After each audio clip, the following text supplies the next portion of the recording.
మొట్టమొదటి factory outlet మన Mukunda jewellers వారి నూతన బ్రాంచెస్ ప్రారంభం అతి త్వరలో జూబ్లీహిల్స్ లో ఫిబ్రవరి 20న, మన వైజాగ్ లో ఫిబ్రవరి 28న విచ్చేయండి.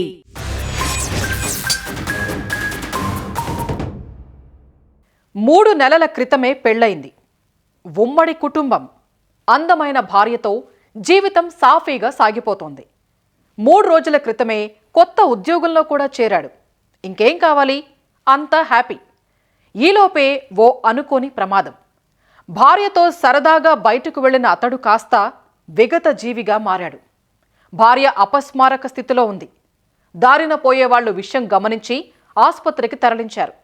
ఇంతకీ ఆ కొత్త దంపతులకు ఏం జరిగింది?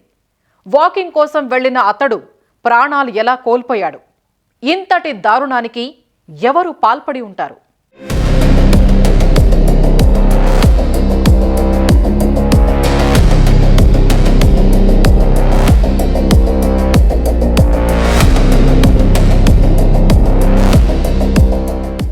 రాజస్థాన్లోని శ్రీ గంగానగర్ జిల్లా. ఆశిష్ కుమార్ అనే వ్యక్తికి అదే ప్రాంతానికి చెందిన అంజలితో గతేడాది అక్టోబర్ 30న వివాహమైంది. దంపతులిద్దరూ ఎంతో అన్యోన్యంగా ఉంటున్నారు. ఈ ఏడాది జనవరి 27న ఆశిష్ ఓ ప్రైవేటు స్కూల్లో ఉపాధ్యాయుడిగా చేరాడు. కొత్త ఉద్యోగం, దీనికి తోడు భార్యతో జీవితం సాఫీగా సాగుతోంది. ఉమ్మడి కుటుంబంలో నివసిస్తున్న ఆశిష్ కుమార్, అంజలి ఎంతో సంతోషంగా ఉంటున్నారు. కుటుంబ సభ్యులు కూడా ఈ కొత్త జంటను చూసి మురిసిపోతున్నారు.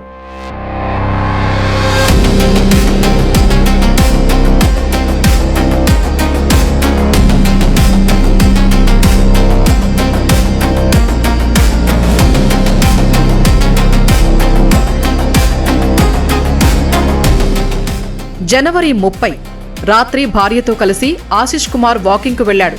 కొంతసేపటి తర్వాత వీరిద్దరూ రోడ్డుపై అపస్మారక స్థితిలో పడి ఉండగా అటుగా వెళుతున్న కొందరు స్థానిక ఆసుపత్రికి తరలించారు. అయితే అప్పటికే ఆశిష్ ప్రాణాలు కోల్పోయినట్లు వైద్యులు ధృవీకరించారు.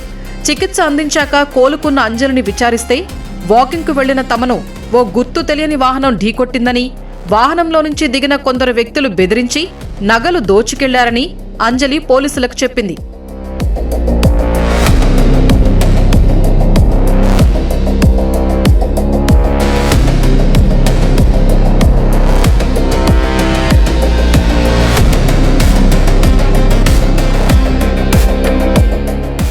కేసు నమోదు చేసుకున్న పోలీసులు దర్యాప్తు ప్రారంభించారు. విచారణలో భాగంగా అంజలి చెప్పిన సమాధానాలు అనుమానాస్పదంగా అనిపించాయి. ఆమె చెప్పిన సమాధానాలకు, ఘటనా స్థలంలోని పరిస్థితులకు పొంతన లేకపోవడంతో పోలీసులకు అనుమానం వచ్చింది. కేసు దర్యాప్తును తీవ్రతరం చేసిన పోలీసులకు విస్తుపోయే నిజాలు వెలుగులోకొచ్చాయి.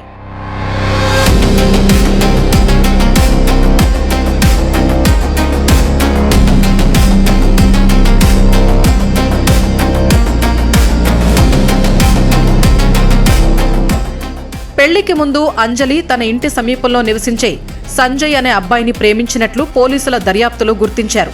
ఈ విషయం ఇంట్లో వాళ్లకు తెలియడంతో ఆమెకు బలవంతంగా ఆశిష్తో పెళ్లి చేశారు.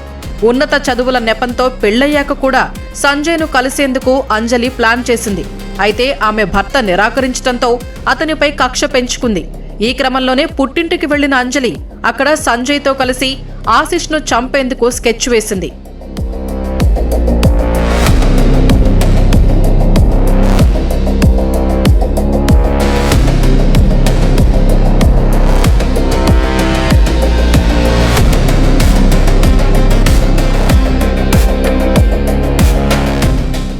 ఘటన జరిగిన రాత్రి ఆశిష్ను అంజలి నిర్మానుష్య రహదారిపై వాకింగ్కు తీసుకెళ్లింది.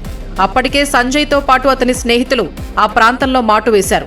అంజలి సైగతో వారంతా ఆశిష్పై దాడి చేసి అతన్ని చంపేశారు. ఆ తర్వాత ఈ ఘటనను దొంగతనంగా చిత్రీకరించేందుకు తన చెవి కమ్మలు, భర్త మొబైల్ ఫోన్ను అంజలి నిందితులకు అప్పగించింది. ఆ తర్వాత గుర్తు తెలియని వాహనం వచ్చి ఢీకొట్టిందని నాటకమాడింది.